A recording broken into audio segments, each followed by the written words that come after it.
You ask Tiger to solve. This deals with linear equations with one unknown.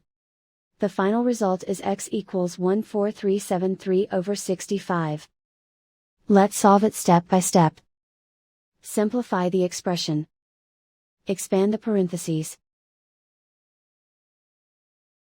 Simplify the arithmetic. Group like terms. Multiply the coefficients. Group like terms. Combine like terms.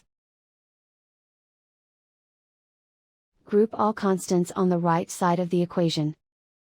Subtract 28,746 from both sides. Simplify the arithmetic.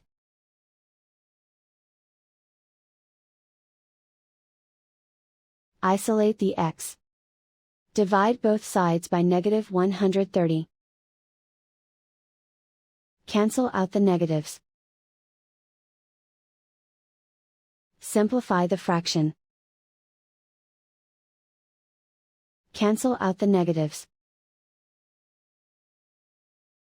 Find the greatest common factor of the numerator and denominator.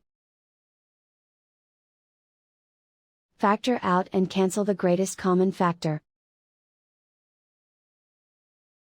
And so the final result is x equals 14373 over 65.